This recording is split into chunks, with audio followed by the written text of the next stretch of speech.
सुबह का समय था और मोहन अपनी छोटी सी किराने की दुकान के बाहर खड़ा था। वो अपने परिवार के साथ झोपड़ी में रहता था और बहुत गरीब था। ले देकर उसके पास सिर्फ यही किराने की दुकान थी।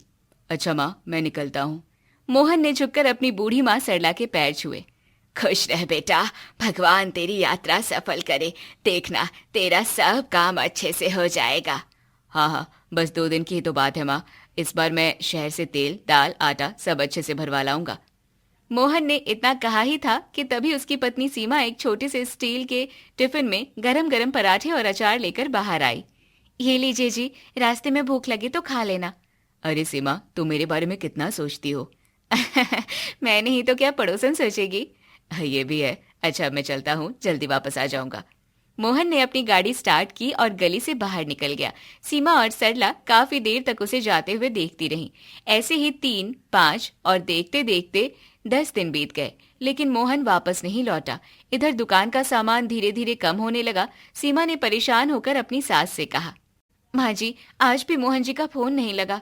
बेटा, एक बार फिर से मिला कर देखना। सीमा ने कई बार फोन लगाया, लेकिन उधर से सिर्फ एक ही आवाज आ रही थी। जिस नंबर पर आप कॉल कर रहे हैं वो इस समय नेटवर्क क्षेत्र से बाहर है। ओहो, नहीं माँ जी, फिर नहीं लग रहा। पता नहीं क्या दिक्कत हो गई। सब कुछ ठीक होगा बहू, तो चिंता मत कर। लेकिन 10 से 15 दिन हो गए और मोहन नहीं लौटा। इधर सीमा दुकान में बैठी ग्राहकों का इंतजार कर रही थी। दुकान में ही सामने एक छोटा पुराना टीवी रखा लगा हुआ था, जो शादी के समय उसके मायके से दहेज में आया था। राजनीतिक तनाव के चलते शहर में कई इलाकों में नाकाबंदी कर दी गई है। बाहर से आने और जाने वाले वाहनों पर फिलहाल रोक लगा दी गई है। प्रशासन ने लोगों से घरों में रहने की अपील की है। सीमा और उसकी सास ने एक दूसरे की तरफ देखा।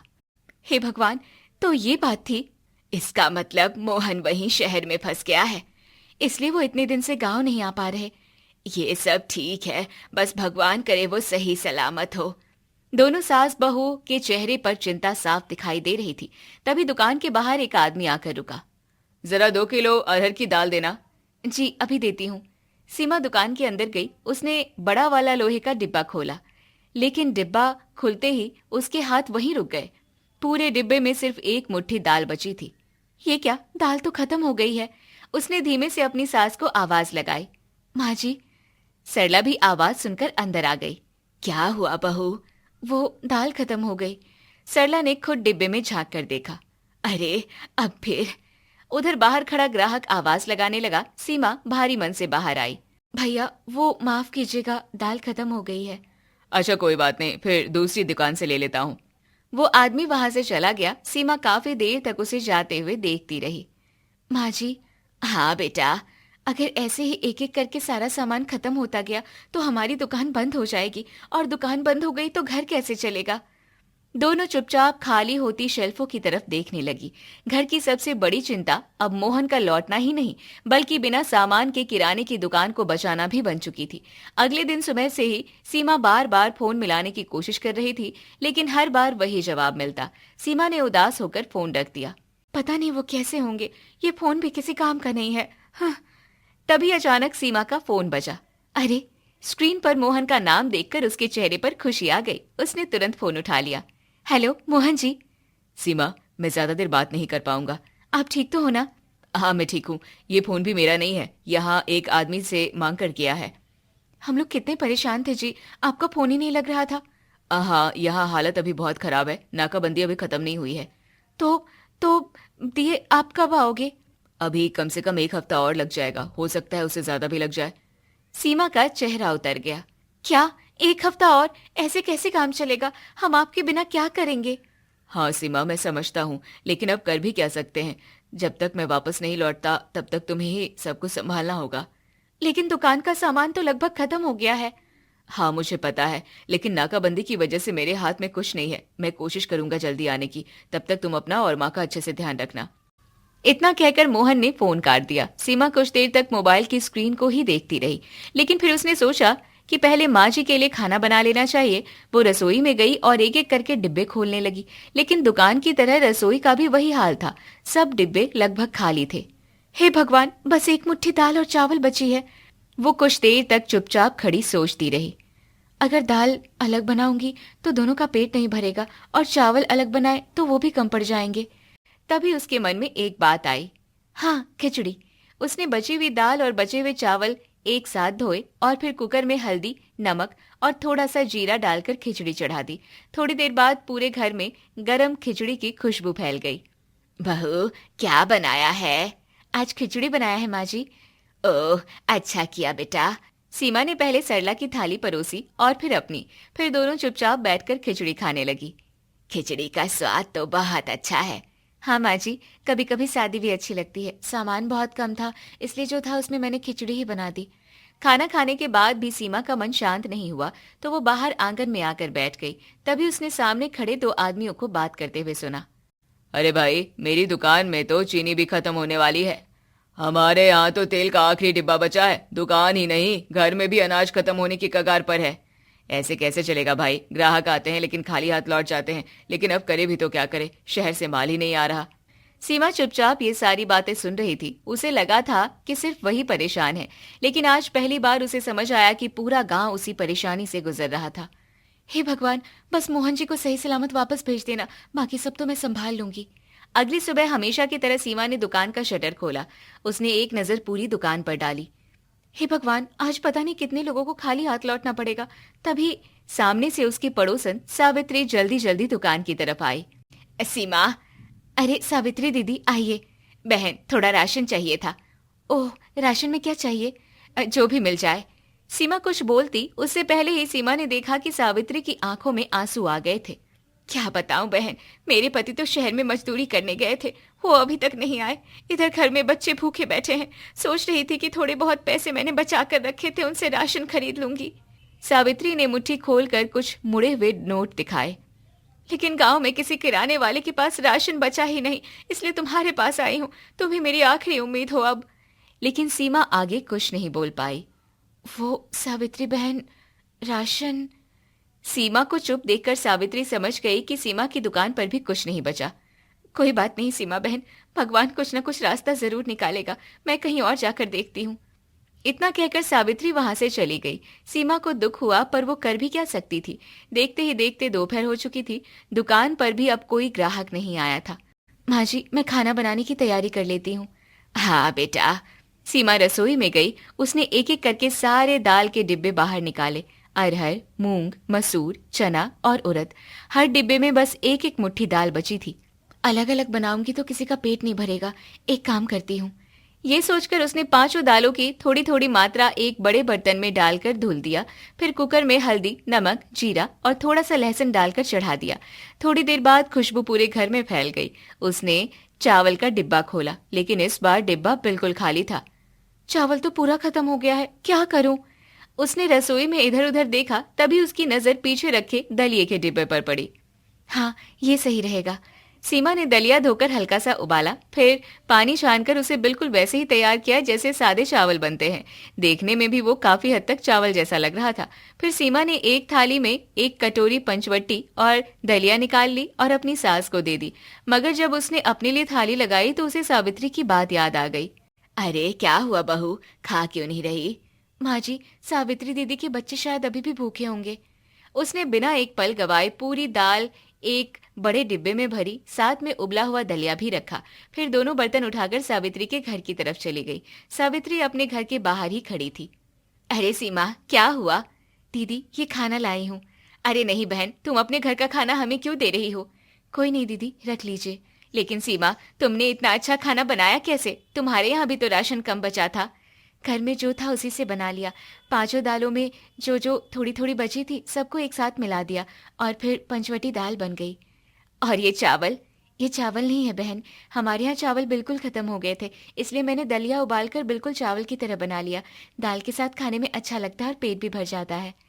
सावित्री हैरानी से सीमा को देखती रह गई। अरे, ये तो मैंने कभी सोचा ही नहीं। क्या कर सकते हैं बहन, मुश्किल समय में जो है उसी से रास्ता निकालना पड़ता है। मुझे भी जो समझ में आया मैंने कर दिया। सच कहूँ सीमा, आज तुमने सिर्फ खाना नहीं दिया, हमारे घर की उम्मीद वापस लौटा दी। तुम नहीं होती तो पता नहीं हमारा क्या होता। सावित्री ने सीमा को गले लगा लिया। सीमा भी सावित्री के घर खाना देकर बहुत खुश हुई और फिर अपने घर लौट आई। वहां सरला उसका इंतजार कर रही थी। आ गई बहू। जी माँ जी।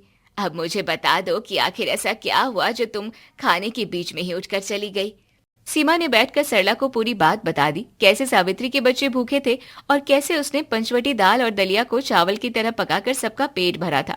सरला चुपचाप सब सुनती रही। बहू। जी माँ जी। तू बहुत समझदारी से खाना बनाती है। मैंने तो बस जो था उसी से बना दिया माँ जी। यही तो समझदारी है। अच्छे दिनों में तो हर कोई अच्छा खाना बना लेता है। असली हुनर तो मुश्किल दिनों में काम आता है। मुझे लगता है। क्या? ये कि तुझे गांव की सब औरतों की मदद करनी चाहिए। क्या? लेकिन पता नहीं मैं कर भी पाऊंगी या नहीं। मुझे अपनी बहू पर पूरा भरोसा है। अगले दिन सुबह सीमा दुकान खोली रही थी कि बाहर कई औरतों की आवाजें सुनाई दी।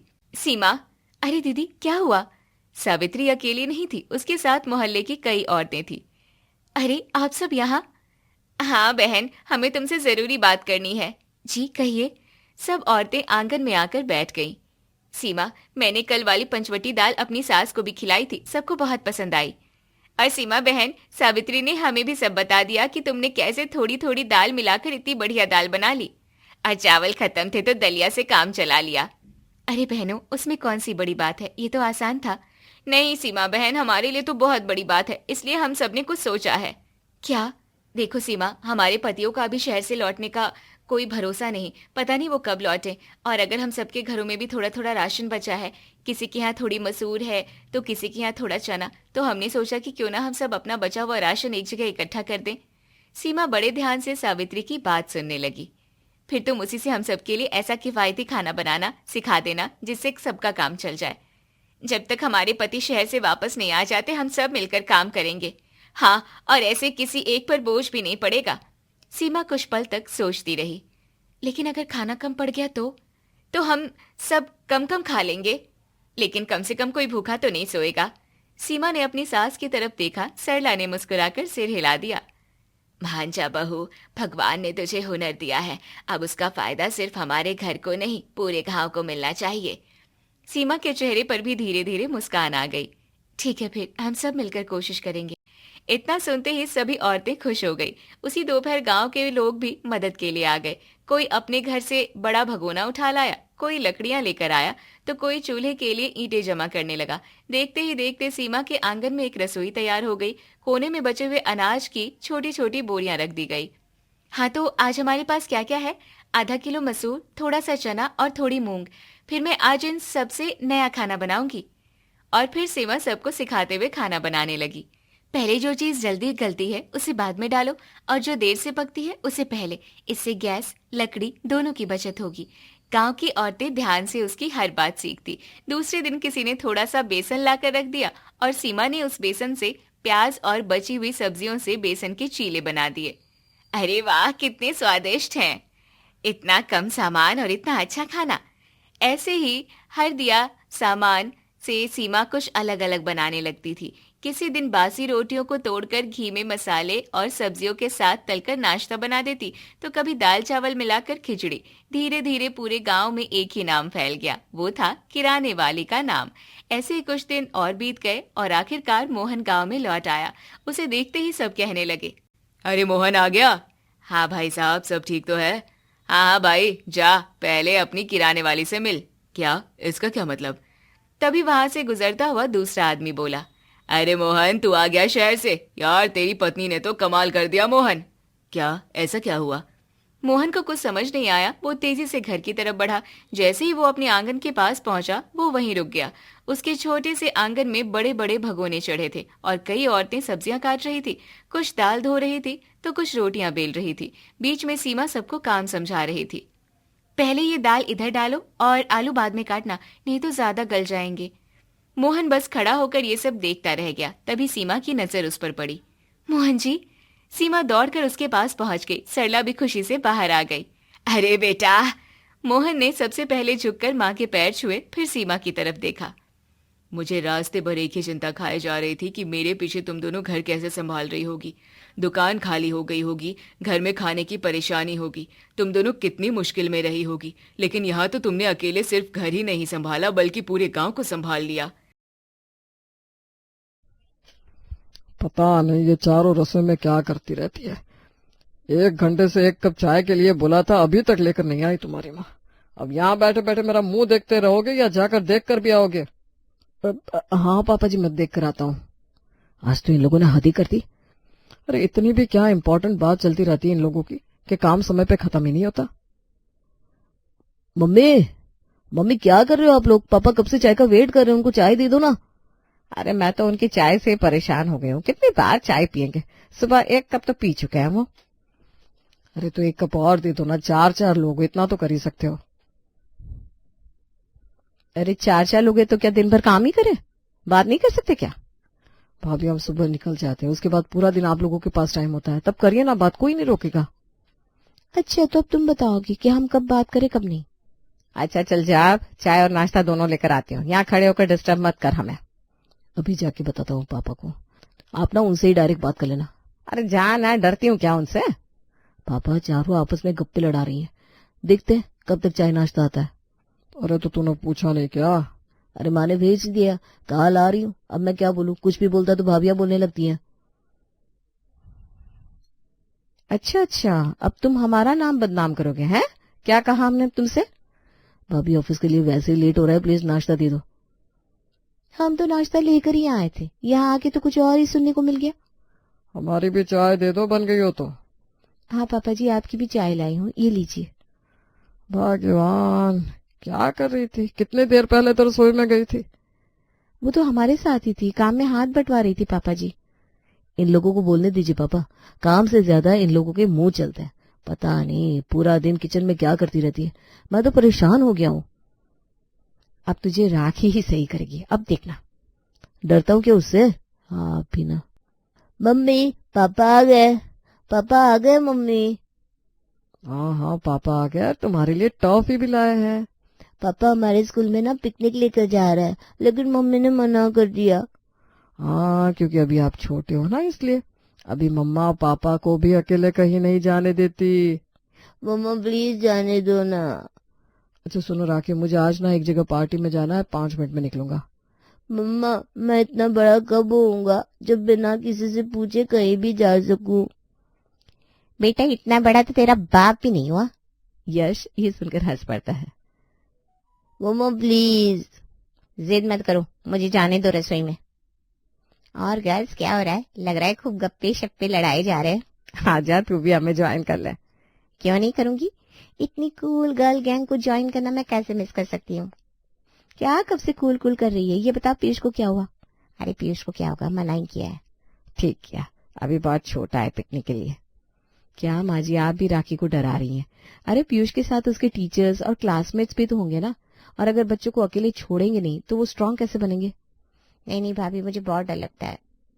डर बाकी पेरेंट्स को भी लगता होगा ना, लेकिन इसका मतलब ये तो नहीं कि हम बच्चों को बांध के रख दे।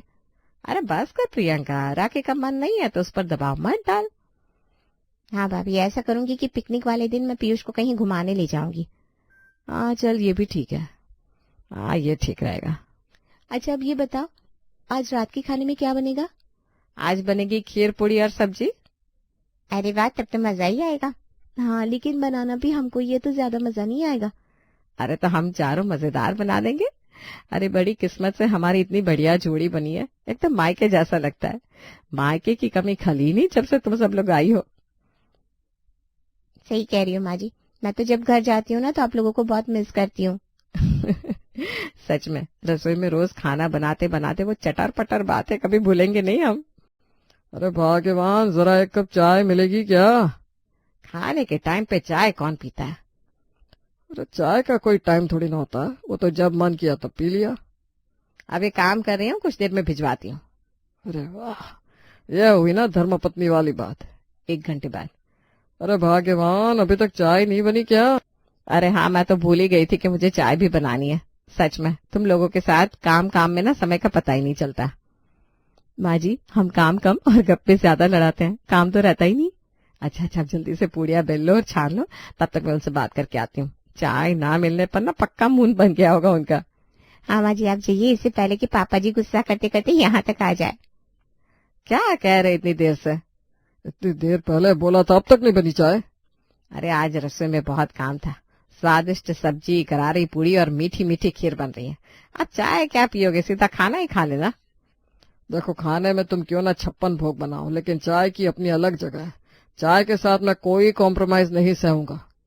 अरे तो इतनी गर्मी में भट्टे जैसी रसोई में अब चाय बनाऊं क्या मैं? इतना तो ना हो पाएगा। और दिन भर रसोई को जो अपना घर बना लिया, रोज जो वो चटर पटर चलती है तुम्हारी, उसका क्या? मैंने 1 कप चाय के लिए बोल दिया तो अचानक रसोई भट्टे जैसी लगने लगी। हिपोक्रेसी की सीमा होती है। अरे भाई, अब क्या बहस करनी है आपके साथ। लाओ चलो बना देती हूँ चाय। नहीं नहीं नहीं, अब जबरदस्ती क्यों? जब मानी नहीं है तो मत बनाओ। ठीक है, अब तुम इतना कह रहे हो तो नहीं बनाती। अरे अरे अब क्या हुआ? होगा क्या? चाय नहीं मिली, कम से कम खाना तो लगा दो। अच्छा अच्छा ठीक है, लगवाती हूँ ना कुछ देर बाद। क्या हुआ माँ जी, क्या कह रहे थे पापा जी? अरे खाना लगाने को बोल रहे हैं। ठीक है माँ जी, तो चलिए खाना लगा देते हैं। अरे रुक जरा, इतना खाना बनाया है, थोड़ा 5 मिनट बैठ भी जा। लगातार काम करेगी तो थक जाएगी। माँ जी आप भी ना, पापा जी इंतजार कर रहे हैं, उनको वेट क्यों करवा रही हैं आप? अरे 5 मिनट तो रुक ही सकते हैं ना, चुप रहो तुम लोग। माँ जी आपकी आदत भी ना बिगड़ गई है, आप सिर्फ बैठ के हमारे साथ गप्पे लड़ाना चाहती हैं। बुढ़ापे में अगर ऐसी बहुएं मिल जाएगी तो गप्पे लड़ाने का मन क्यों नहीं करेगा भाई? अच्छा माँ जी चलिए अब लगा देते हैं खाना, नहीं तो पापा जी गुस्सा करेंगे। अच्छा चल भाई लगा दे, खाना खा ही लेते हैं। भैया आज क्या बना है खाने में, ले आओ जल्दी से, बहुत भूख लगी है। अरे बेटा, वो तो गप्पे चल रहे होंगे, थोड़ा सब्र कर ले। पापा बहुत अच्छे से जानते हैं इन लोगों में क्या चलता रहता है। वो तो लग ही रहा है, देखना बता भी तो रहे। अरे तुम लोग तो काम पे जाते हो, मैं रहता हूँ घर पे, मैं सब देखता हूँ। सुबह होते नहीं कि इन लोगों की गप्पेबाजी शुरू हो जाती है। अगर एक बार इनकी ट्रेन निकल गई तो वो रुकती नहीं। कर ली मेरे बेटों से मेरी बुराई? अरे क्या मिलता है आपको ऐसा करके? सुकून मिलता है। अब ये सब करके ही सुकून पाओगे क्या? अरे माँ छोड़ो ना, ये बताओ क्या बना है। अरे अभी आएगा तो देख लेना, तब से क्या पूछे जा रहे हो? माँ गुस्सा तो मत करिए। अब तो भी मुझे सिखाएगा? तुम लोग ये बताओ पहले कि क्या बोल रहे थे हमारे बारे में। माँ आपके बारे में ही बोल रहे थे कि आप लोग पूरा पूरा दिन सिर्फ गप्पे लड़ाती हो।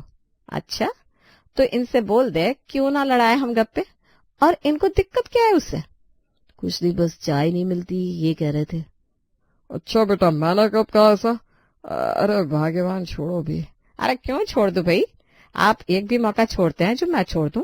और जरा बताइए अब आपको क्या दिक्कत है हमसे? हाँ अरे भाग्यवान, मुझे कोई दिक्कत नहीं है। मैं तो बहुत खुश नसीब हूँ कि मुझे तुम्हारे जैसी पत्नी और इतनी अच्छी बहुएं मिली जो मिलजुल कर घर चलाती है, वरना आज के जमाने में ऐसा कहाँ होता है भाई। हाँ पापा, ये तो आपने ठीक कहा। अगर ऐसा है तो बुराई क्यों कर रहे थे? अरे भाग्यवान, किसकी इतनी हिम्मत कि कोई बुराई करेगा? वो तो हम बस ऐसे ही मजाक कर रहे थे। हाँ माँ, आप भी ना। ये लीजिए खाना हाजिर है। अरे वाह, इतना बढ़िया बढ़िया खाना बना है, सच में आज तो मजा ही आ जाएगा। हाँ मजा तो आएगा ही।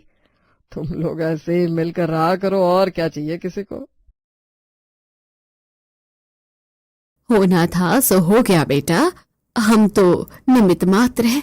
भला होता है तो हमारे हाथ से होता है, बुरा होता है तो भी हमारे हाथ से ही होता है। नहीं, वो तो बस करवाया जाता है, अब रोकर क्या होगा। पर मम्मी, मैंने सेव नहीं किया था, पूरे महीने की मेहनत वाली फाइल डिलीट हो गई। बॉस ने मुझे पूरे ऑफिस में ऐसे डांट लगाई कि उसने कहा सालाना इंक्रीमेंट पर असर पड़ेगा। इंक्रीमेंट भी होगा तो हो जाएगा, तू तो बस एक माध्यम है आयुष। फाइल डिलीट हुई तो हो गई डिलीट, अब सब उसी की मर्जी है, जो होना था वो हो गया, तेरी क्या गलती। मम्मी जी आप इन्हें समझाइए ना, बॉस के सामने जवाब देना होता है, कल फिर ऑफिस जाएंगे तो क्या कहेंगे। ऐसे तो कोई भी कुछ भी गलती करता रहेगा और आप कहती रहोगी होना था हो गया। समझाना भी करवाया जाता है बेटा, जब करवाया जाएगा तब समझा दूंगी, जल्दी क्या है, जो होना है वो होकर ही रहेगा, अभी नहीं तो कल, कल नहीं तो परसों। ठीक है मम्मी जी। रिया ने जबरदस्ती अपना गुस्सा निकल लिया, उसके अंदर आग सी लगी हुई थी, पर सरिता के सामने वो कुछ नहीं बोल पाई। वो उठकर अपने कमरे में चली गई। मम्मी जी का हमेशा यही रहता है, पता नहीं क्या दिक्कत है उनको, कोई कुछ भी कर दे लेकिन उनका यही डायलॉग, किसी को कोई जिम्मेदारी नहीं देती। खैर मैं क्या ही कर सकती हूँ। सरिता के इस निमित्त मात्र वाले दर्शन ने घर में तबाही मचा दी थी। इसी बीच एक दिन पड़ोसन मिसेस शर्मा रोती हुई आई। उसके बेटे का ऑपरेशन था, 20,000 रुपए चाहिए थे। अरे सरिता जी, बचाओ मुझे, मेरे बेटे की तबीयत बहुत खराब है। डॉक्टर ने कहा इसे तुरंत ऑपरेशन करवाना पड़ेगा, वरना कुछ बड़ा हो सकता है। मुझे 20,000 रुपए चाहिए, प्लीज, कोई और सहारा नहीं है मेरे पास। लो बहन, ले जाओ ये पैसे। होना था सो हो गया। तुम्हारी किस्मत में था मांगना और मेरी किस्मत में देना था। हम तो निमित्त है, क्या कर सकते हैं। भगवान आपका भला करे सरिता जी, मैं जल्दी लौटा दूंगी। मम्मी जी, आपने क्या कर दिया? ये मिसेस शर्मा हमारे पड़ोसी तो है, पर आप इन्हें कितना जानती हो? 20,000 रुपए बिना सोचे दे दिए। बेटा, जो होना था वो हो गया। उनकी किस्मत में था मांगना, मेरी किस्मत में था देना। हम निमित्त है, क्या कर सकते हैं। मम्मी जी, ये पैसे वापस नहीं आएंगे। आपको कैसे पता कि उनके बेटे का सच में ऑपरेशन है? जो होगा देखा जाएगा। अब जो हो गया सो हो गया। 3 महीने बीत गए। रिया को जैसे ही पता चला वो आग बबूला हो गई। मिसेस शर्मा के घर नया LCD टीवी लगा था और उनके बेटे ने नया फोन निकाल कर रखा था। कोई ऑपरेशन नहीं हुआ था, कोई बीमारी नहीं थी। मम्मी जी, देख लिया आपने, उन्होंने कोई ऑपरेशन नहीं करवाया, नया टीवी खरीदा है, नया फोन खरीदा है। आपके 20,000 रुपए डूब गए। चलिए पुलिस कंप्लेंट करते हैं। नहीं बेटा, जो हो गया सो हो गया। अब पुलिस कंप्लेंट करके क्या होगा? उनकी किस्मत में था लेना, मेरी किस्मत में था देना। हम तो निमित्त है। हाँ रिया, मम्मी सही कहती है। अब पुलिस में पढ़कर क्या ही करना है। जो होना था वो हो गया। अब तो पैसे गए, कम से कम टेंशन तो मत लो। क्या तुम भी उनके साथ हो गए? 20,000 रुपए पानी में बह गए हैं और तुम कह रहे हो टेंशन मत लो। हाँ, क्योंकि मम्मी के बात पे दम है। जो होना है वो होकर रहता है, हम क्या कर सकते हैं। रिया अकेली पड़ गई। सबने उसे इग्नोर कर दिया। घर में पैसों की तंगी आने लगी। वहीं दूसरी तरफ सरिता की छोटी बेटी तान्या का रिपोर्ट कार्ड आया। सरिता जी, आपकी बेटी तान्या क्लास में फेल हो गई है। कभी असाइनमेंट नहीं करती, क्लास में मन नहीं लगाती, बात बात पर कहती है मुझसे नहीं होता। जो होगा देखा जाएगा। आपने इसे क्या सिखा रखा है? मैडम, जो होना था सो हो गया। मेरी बेटी निमित्त है, उससे करवाया नहीं गया पढ़ना। अब हम क्या कर सकते हैं। ये क्या बात हुई? आपकी सोच ही गलत है। आपने बच्चे को कभी जिम्मेदारी नहीं सिखाई। हर गलती को किस्मत के ऊपर डाल दोगे तो ये बच्चा कभी कुछ नहीं कर पाएगा।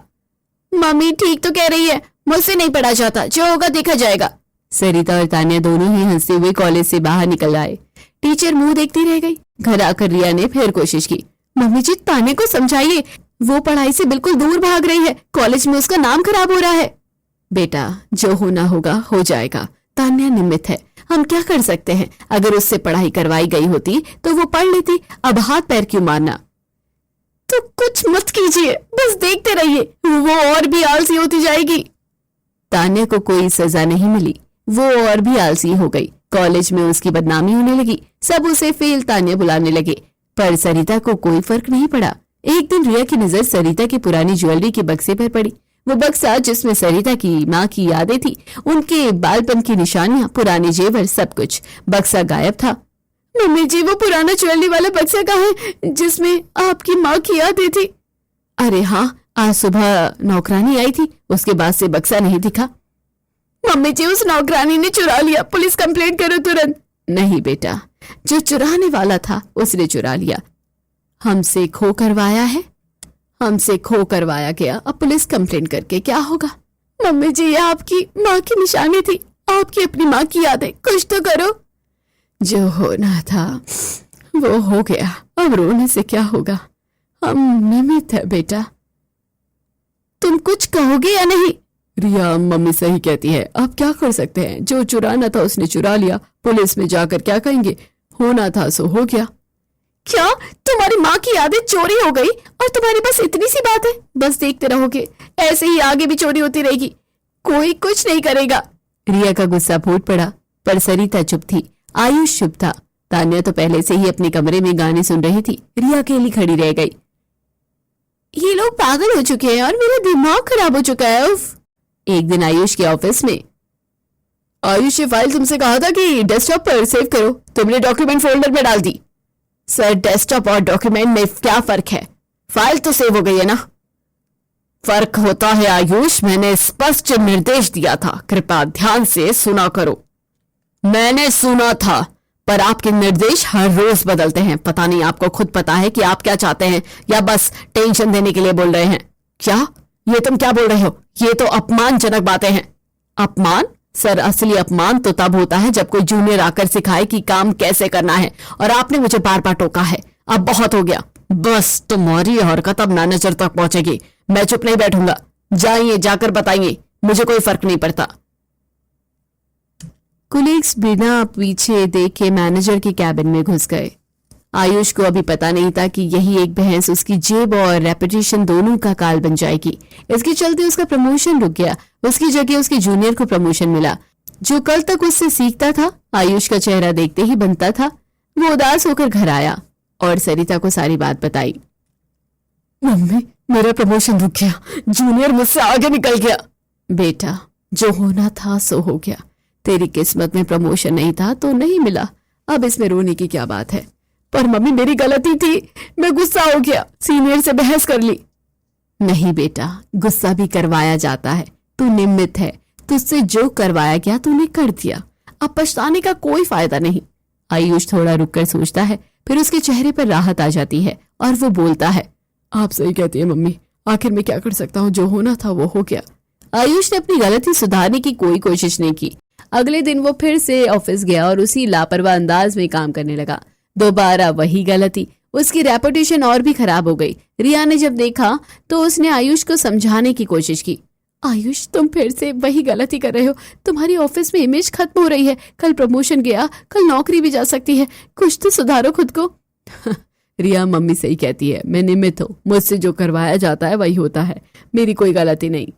तो तुम्हारी कोई जिम्मेदारी नहीं है? तुमने सीनियर से बदतमीजी की, तुमने काम नहीं किया और तुम कहते हो मेरी गलती नहीं।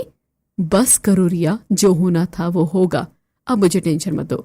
रिया मुंह देखती रह गई। आयुष ने उसे इग्नोर कर दिया। वहीं दूसरी तरफ सरिता ने 2 महीने का बिजली का बिल जमा करना भूल गई। रिमाइंडर आया और उसने एक ही जवाब दिया, छोड़ो, जो होगा देखा जाएगा। मम्मी जी, बिजली का बिल जमा कर दो, रिमाइंडर आ गया है, कट सकता है कनेक्शन। अरे छोड़ो बेटा, जो होगा देखा जाएगा, इतनी जल्दी क्या है।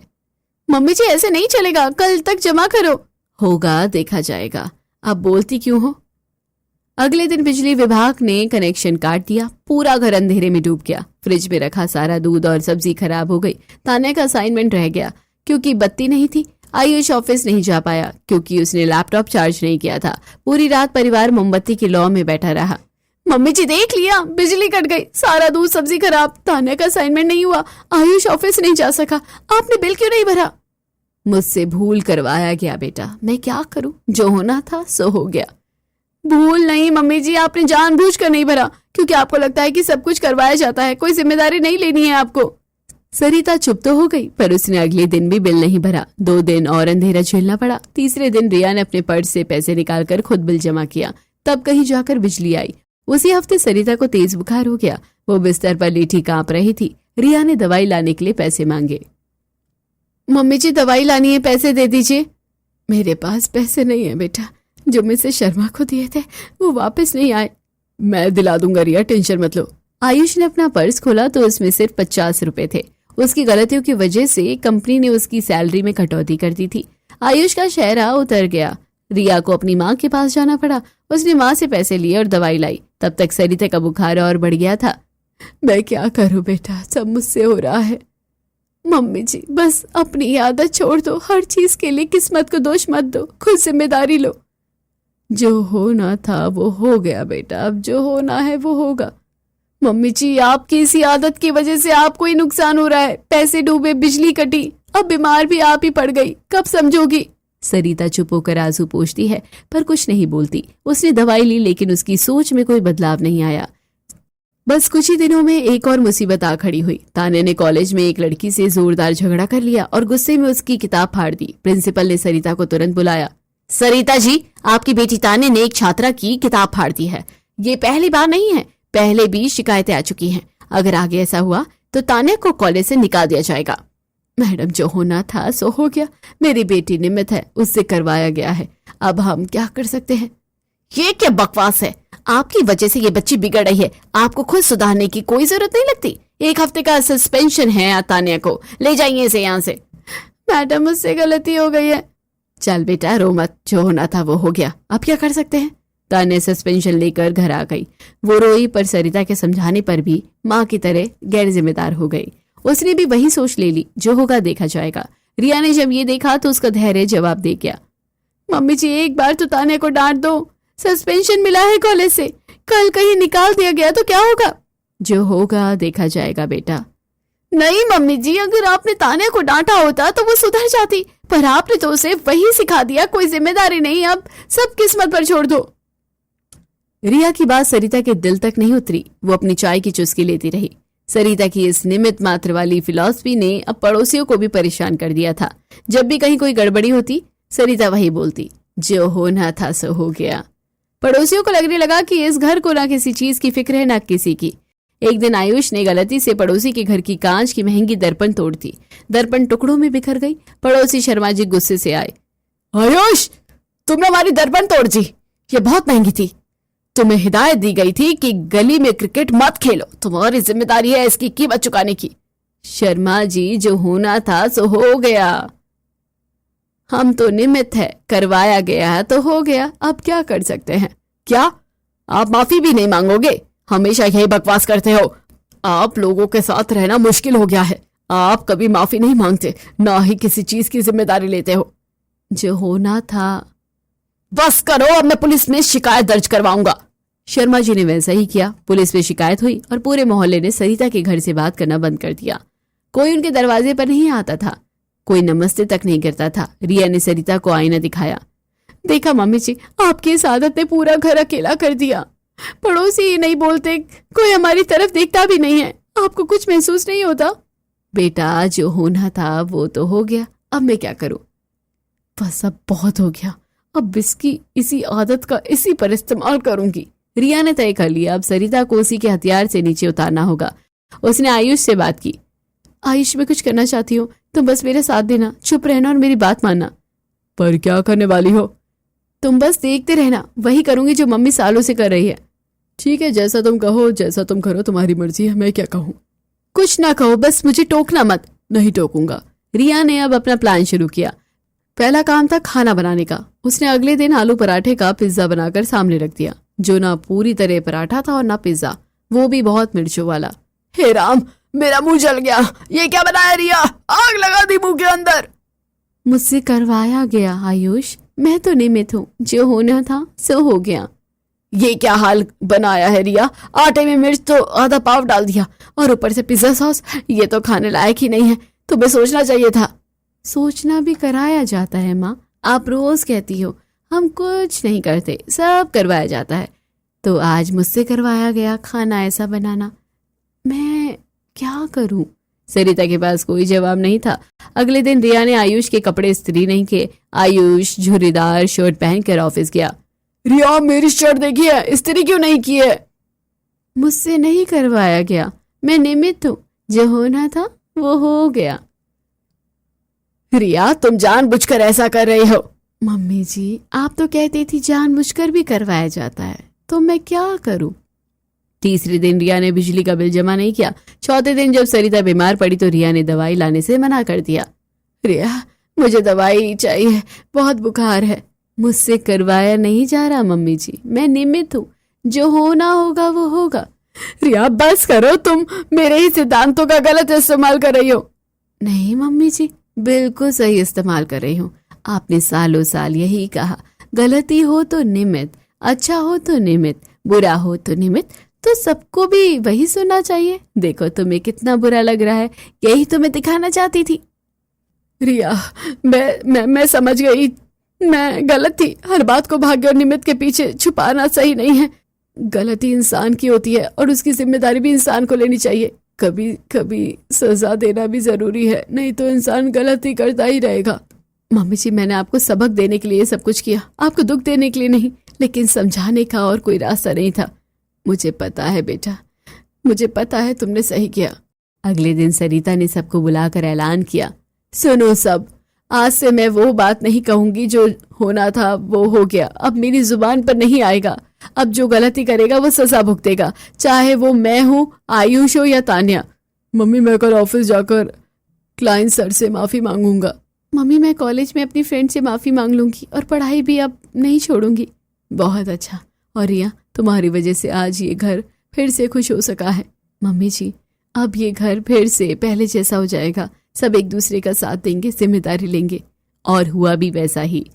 आयुष ने ऑफिस में माफी मांगी, तान्या ने कॉलेज में अपनी गलती मानी, पड़ोसियों ने फिर से बात करना शुरू कर दिया। सरिता ने आखिरकार मान लिया कि इंसान अपने कर्मों का खुद जिम्मेदार है, ना कोई निमित्त ना कोई भाग्य। और इसी एहसास के साथ घर में खुशियां लौट आई।